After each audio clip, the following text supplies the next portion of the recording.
Hi guys and welcome back. So today I'm going to be showing you how to make a gingerbread house. Let's begin. For a gingerbread house, obviously you need gingerbread. So to make the gingerbread, get a small bowl and add in your egg and your light brown sugar and mix the two together until they are well combined.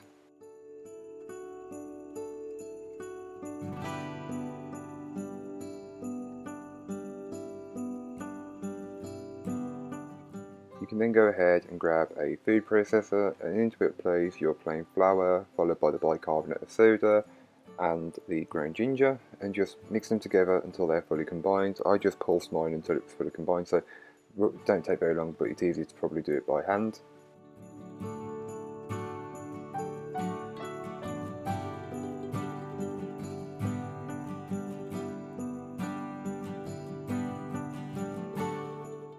You can then go ahead and add in the butter. Make sure the butter isn't straight from the fridge but isn't completely at room temperature. That's how I like to work with it best.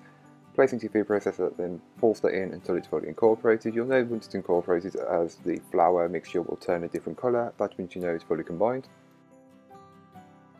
You can then go ahead and add in the sugar and egg mixture, and then you'll just want to incorporate that in until it's fully incorporated. It won't form a dough, so don't worry, but try your best not to overmix it at this stage.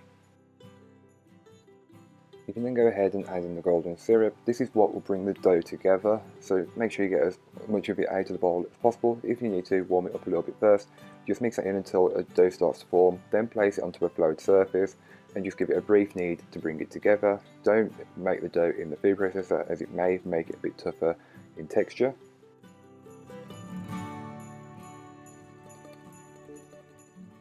You'll then want to bring the dough back into a round, around about an inch in thickness, wrap in cling film and place in the fridge for an hour before you intend to use it. To make the gingerbread house, you'll need to double the recipe. I will leave all of that in the blog post down below. So once your dough has had around about an hour in the fridge, you can place it onto a floured surface and roll it out until it's around about 5mm in thickness.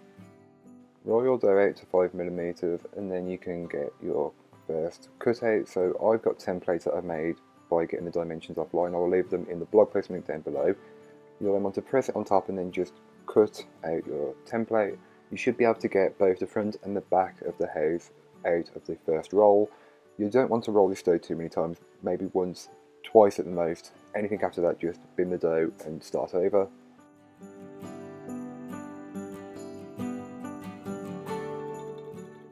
You can then go ahead and place your dough cutouts onto a lined baking tray.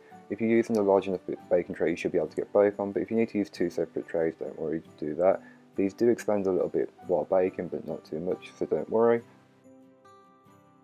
This recipe does require quite a lot of rolling out, so if that's not your thing, probably just go and buy one of the pre-made kits. But if you're not and you want to do it yourself, then this is the recipe for you. So roll it out again to around about 5mm in thickness, and then you'll want to cut out two of the same cutouts. I'm cutting out the roof right now. It's a very repetitive process as you're just rolling out, cutting out and baking, and then the decorating process is completely up to you, but we're not quite there yet. So get your dough cutouts and place them onto a baking tray, and once you've got both you can place them into the oven. They all need roughly around the same time even though they are different sizes.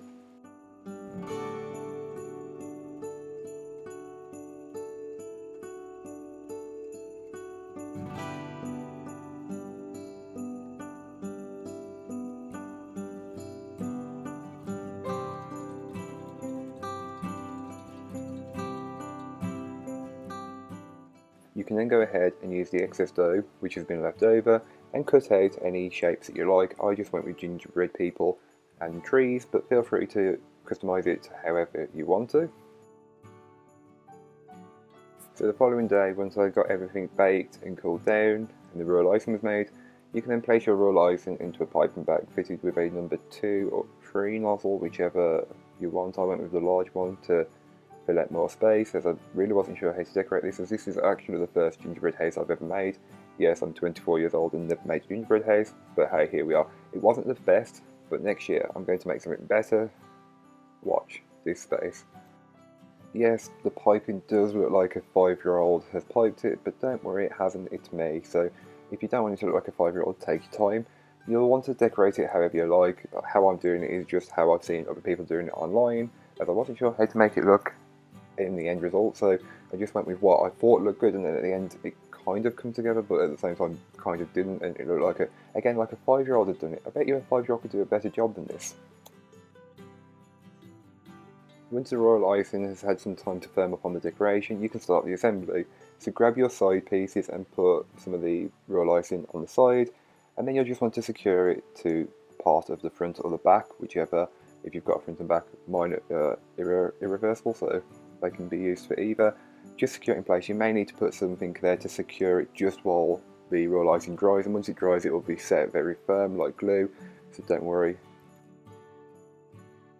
You can then go ahead and just secure it all in place. So start with one of the fronts or the back, and then put the sides on, secure that in place. You may use some tins or jars, whichever you've got. Then just place the other front or back on and just press it into place until it's secure. Let it dry. I left mine in the fridge overnight, but leave it at room temperature if you want to.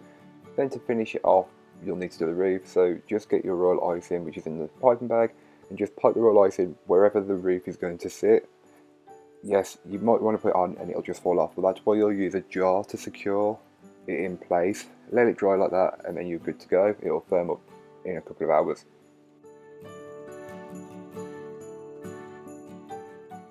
Decorating biscuits isn't my strong point, and I wasn't wasting time with colouring all the royal icing when I had some of these icing pens left, so I just went with a simple zigzag across and did it for all of them. And then I had some leftover gingerbread, so I just stuck it on top and did a star above the door. No real purpose for it, it was just to fill space because I'm bad at decorating and I hate piping. And then just stick the trees on the side of the gingerbread house, and that was pretty much all I did for that bit.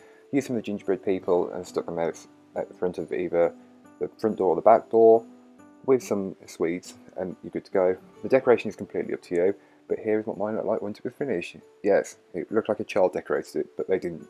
So thank you so much for watching, I hope you enjoyed. If you did, don't forget to like, comment and subscribe for more from me, and I'll be back again tomorrow with another recipe, so join me then. In the meanwhile, don't forget to check out the description, there'll be a link to this recipe, a link to my blog, and links to all my social media.